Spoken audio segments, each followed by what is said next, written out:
El 25 de mayo de 1975 nació en Lima Keiko Sofía Fujimori Iguchi, una de las mujeres más controversiales del ámbito político peruano, siendo la mayor de 4 hermanos. Sus padres, el expresidente Alberto Fujimori y la ex primera dama Susana Iguchi, ambos descendientes japoneses, la bautizaron como Keiko, cuyo origen japonés significa afortunada, palabra que, irónicamente, contrasta con la muy agitada vida que le depararía. La pequeña Keiko fue una de las alumnas del conocido y exclusivo colegio Sagrado Corazón Recoleta, institución donde terminaría sus estudios en 1992. Sus compañeros de clase la llamaban la Chinita. La primera aparición que tuvo en televisión nacional fue a comienzos de 1990, cuando tocó un vals en piano junto a sus padres. Alberto Fujimori se encontraba en plena campaña electoral por la presidencia de la República. En 1993, un año después de salir del colegio, se mudó a Estados Unidos para estudiar inglés y administración de empresas en la Universidad del Estado de Nueva York, en Stony Brook. Sin embargo, un escándalo presidencial entre sus padres alteraría el rumbo de sus estudios en Norteamérica. En 1994, su madre, Susana Iguchi, acusó a su esposo Alberto Fujimori por violencia física, moral y torturas. Iguchi fue separada de sus títulos y funciones protocolares. No se puede ceder al chantaje ni a la intimidación, vengan de donde vengan. He decidido por ello separar a mi esposa de la función de primera dama. Es así como Keiko regresa al Perú y es nombrada por su padre primera dama del país con tan solo 19 años, la más joven en la historia de América. La progenitora de los Fujimori siempre se mostró del lado de su padre en toda la controversia. En su momento fue cuestionada por no haber defendido a su madre o por no haber estado junto a ella para apoyar la denuncia. Keiko alegaba que sus declaraciones eran puras leyendas y además no tenía reparos en cuestionarla frente a cámaras con una actitud casi amenazante. Mami, como te lo dije una vez, antes de hacer algo, piensa también en nosotros, tus hijos, que te queremos mucho.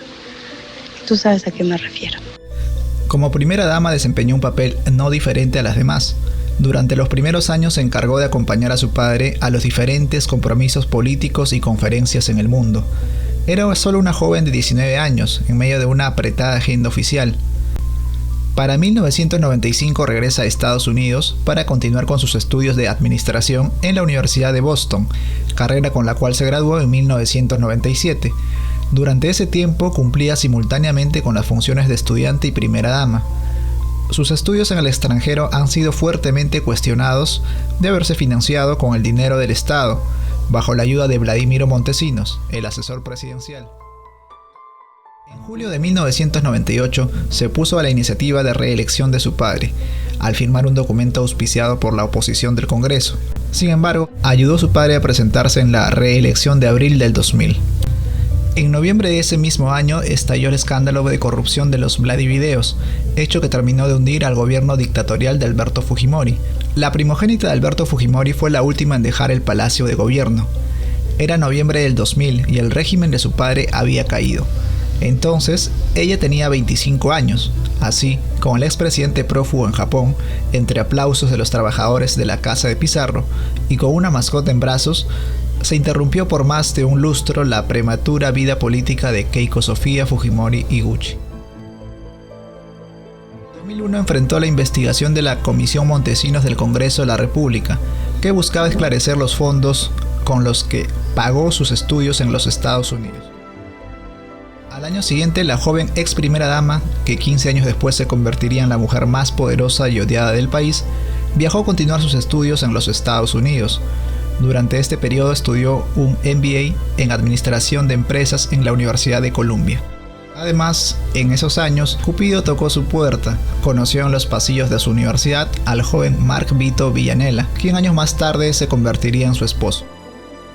El 13 de julio del 2004, Keiko Fujimori fue la protagonista de una de las bodas más esperadas del año. La ceremonia se realizó en la Capilla Virgen de Fátima en el distrito de Miraflores y fue oficiada por el cardenal Juan Luis Cipriani. El evento reunió a personalidades políticas de todas las bancadas, congresistas y exministros. No obstante, el gran ausente fue su padre. En aquel tiempo, el ahora sentenciado expresidente continuaba autoexiliado en Tokio, lejos de la justicia y ausente del día más importante en la vida de su hija. La felicitó mediante un video. Hoy, en el día de la boda de Keiko, permítame ejercer mi derecho de padre chocho.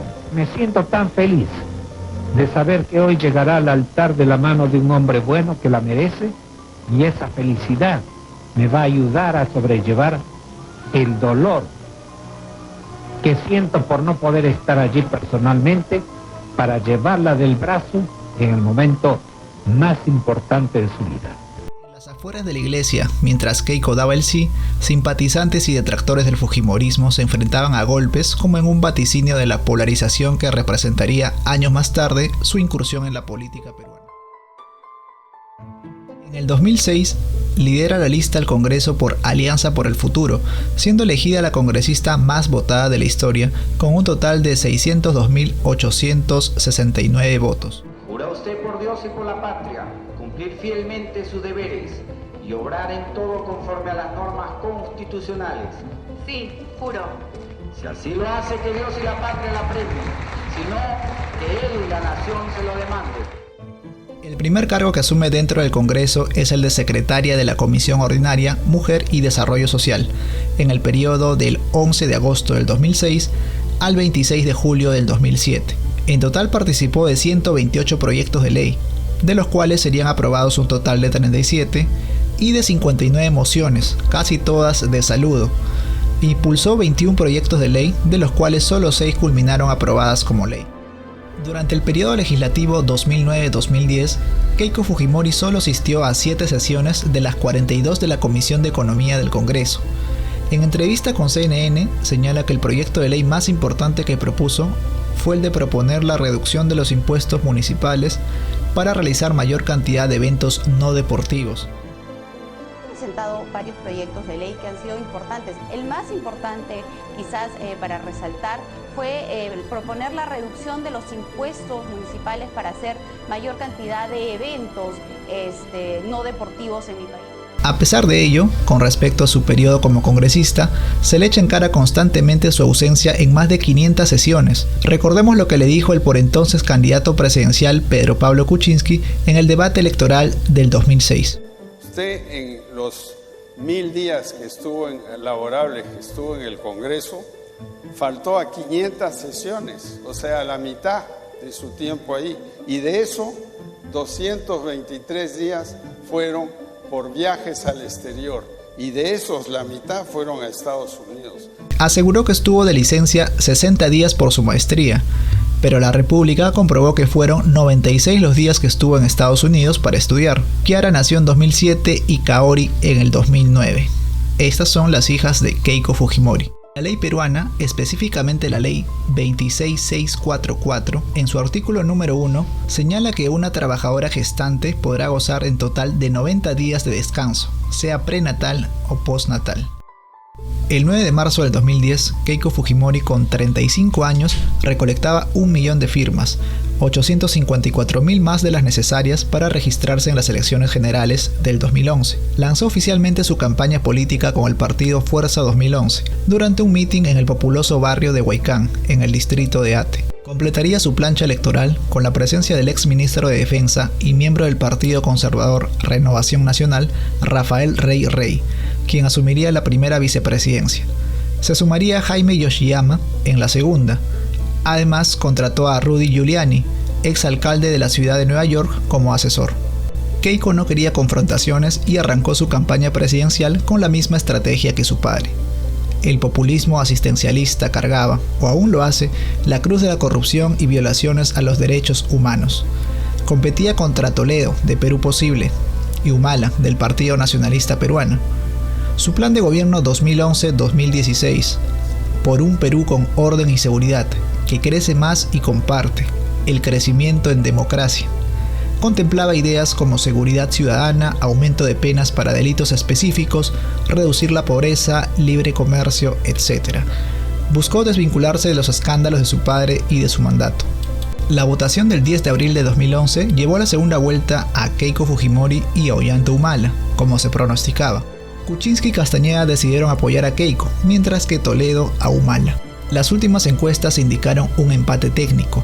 Keiko fue derrotada el 6 de junio por Humala, quien obtuvo 7.937.704 votos, 51.49%, contra sus 7.490.647 votos, 48.51%. Tras conocer los resultados, felicitó a su rival y le mostró su disposición por comenzar un diálogo por el Perú. No fue perezosa, pues tras la derrota comenzó a prepararse para postular nuevamente a la presidencia, pero en el 2016. En su segunda experiencia como candidata presidencial, Keiko ofreció nuevas propuestas, como la creación de cárceles a más de 4.000 metros de altura, otorgar incentivos tributarios a las empresas para la contratación de jóvenes, el impulso de la inversión pública en proyectos de infraestructura usando el Tesoro de Estabilización Social, convalidar los estudios en institutos técnicos con créditos de otras universidades, etc. La campaña populista fue una crítica por parte de los adversarios antifujimoristas. Se señaló en ese contexto que Keiko daba un mensaje similar al de su padre, dirigido a las masas populares, al pueblo oprimido que busca una solución. La campaña de la candidata de Fuerza Popular se enfocó a través de distinciones como el otorgamiento de víveres o utensilios. La campaña de la primera vuelta fue un factor significativo para Keiko Fujimori, ya que obtuvo cerca del 40% de los votos con la propuesta de campaña de viajar por las regiones del país y ganar votos en aquellos lugares. Por su parte, su rival político, el candidato Pedro Pablo Kuczynski, obtuvo el 21% de los votos. Aquella batalla política estuvo ligada a estrategias diferentes. La señora Fujimori mencionaba la posibilidad de la pena de muerte para los violadores y la importancia de reducir la delincuencia era un tema demasiado tocado dentro de sus propósitos para llegar a la presidencia. Kuczynski no compartía la idea de la pena de muerte. Entre sus allegados y jefes de campaña se encontraba Martín Vizcarra, quien señaló y ratificó en esa época que debido a la formación de todos los miembros del partido político Peruanos por el Cambio, no apoyaban esta idea. De los 130 congresistas elegidos en la campaña del 2016, 73 fueron de Fuerza Popular. Esto significó que ganaba la mayoría absoluta dentro del Parlamento. Varios fujimoristas señalaron que no habían sido derrotados, puesto que el fujimorismo era poderoso en las decisiones legislativas que se tomarían en el gobierno de Pedro Pablo Kuczynski. El partido del electo presidente obtuvo apenas 18 escaños. Kenji fue el congresista más votado con 526.545 votos, según Boca de Urna. A inicios de junio del 2018, Kenji sería destituido del Parlamento por la compra de votos, función que va en contra del reglamento del Congreso. Junto con él, también fueron suspendidos los legisladores Bienvenido Ramírez y Guillermo Bocángel, quienes además formarían un grupo peculiar denominado los Avengers. Ya existía una rivalidad con Keiko, pues ella lo separó del partido por algunos cruces de ideas, no compartían el mismo enfoque de planeación y cada vez se rumoreaba sobre el alejamiento de ambos. Uno de los hechos más polémicos fue la investigación sobre el caso Cócteles, que llevó a la lideresa a estar 2 veces en prisión preventiva. La investigación comenzó en el 2016 a cargo del fiscal Germán Juárez Atoche. Se enfocó en los cócteles que el partido Fuerza Popular había organizado para financiar la campaña de ese año. En específico, se desarrollaron media docena de cócteles. Gracias a ese evento, el mismo partido fujimorista señaló que recaudaron cerca de 4.600.000 soles. Según las investigaciones de los fiscales, los precios oscilaban entre los $250 y $500 por una persona. Para el 2017 la investigación recayó en manos del fiscal José Domingo Pérez y más adelante se dispuso que un equipo especial lleve con mayor cautela el caso. Según reportes de la misma Fiscalía de Lavado de Activos, solo se pudo corroborar que el 30% de todo lo recaudado estaba documentado con pruebas. El resto entró a un análisis para conocer las verdaderas razones por las cuales se consiguió el dinero. Uno de los implicados fue el sobrino de Jorge Yoshiyama, quien compró cerca de 30 tarjetas. En el avance de las investigaciones, el equipo especial pudo conocer que los cócteles eran una distracción para ocultar lo que realmente pasaba en el interior de Fuerza Popular, una relación con la empresa brasileña Odebrecht. Se señaló que el objetivo primordial era la captación de aportes irregulares. Las investigaciones sobre la relación de Fuerza Popular con la constructora Odebrecht, vinculada a delitos de corrupción, mandó a la lideresa a estar casi 15 meses en el penal de Chorrillos. La emisión del fallo fue histórica, pues la plataforma donde fue difundido el minuto a minuto sobre este caso se dio en el canal Justicia TV. En esa época hasta superó en rating a programas reality, ya que tuvo bastante impacto en la sociedad para saber el futuro de la lideresa de Fuerza Popular. Fue una etapa donde ella aprendió a lidiar contra las adversidades, señalan algunos de sus simpatizantes en las redes sociales al conocer el fallo sobre su libertad. Tras cumplir 3 de los 15 meses de prisión preventiva y beneficiada por la Sala Penal de Apelaciones, Keiko Fujimori salió de prisión en el contexto de la pandemia. Por ello solicitó que se le hiciera la prueba para descartar un posible contagio y estar con su familia. Además, la Sala Penal le otorgó la comparecencia, mencionando un pago de garantía económica de 70.000 soles en un plazo de 5 días. También con ciertas restricciones, como las de no desaparecer de su domicilio, estar dispuesta a comparecer cada 30 días en una oficina de control judicial y estar distanciada de cualquier involucrado en el caso en cuestión. Otro hecho sugerente en este contexto fue el indulto de su padre, Alberto Fujimori, quien debía cumplir una condena hasta el 2032 por delitos de corrupción y violación de los derechos humanos. Keiko Fujimori no dio detalles en un principio acerca de este hecho. Lo que ocurrió luego fue que Kenji y su hermana ya se encontraban distanciados. Incluso se habló de una división entre albertistas y keikistas. Se mencionaba que los primeros estaban a favor que se indulte al patriarca.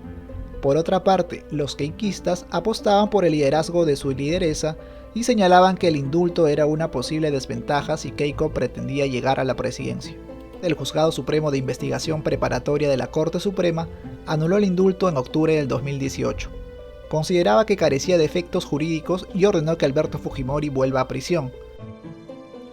Después de una ardua y polémica carrera política, Keiko Fujimori en las elecciones generales del 2021 intentará por tercera vez consecutiva llegar a la casa de Pizarro. En esta oportunidad en la fórmula presidencial la acompañan Luis Galarreta y Patricia Juárez en la primera y segunda vicepresidencia respectivamente. Durante la primera vuelta electoral, la lideresa naranja realizó una campaña atípica debido a las restricciones judiciales que pesan sobre ella y a la crisis sanitaria del COVID-19. Sin embargo, contra todo pronóstico, y pese a ser la candidata con mayor antivoto de la contienda electoral, logró pasar la segunda vuelta con más del 13% de votos válidos. Esta vez se enfrentará al candidato de extrema izquierda, Pedro Castillo, de la agrupación política Perú Libre. El resto de la historia de Keiko Fujimori aún está por escribirse.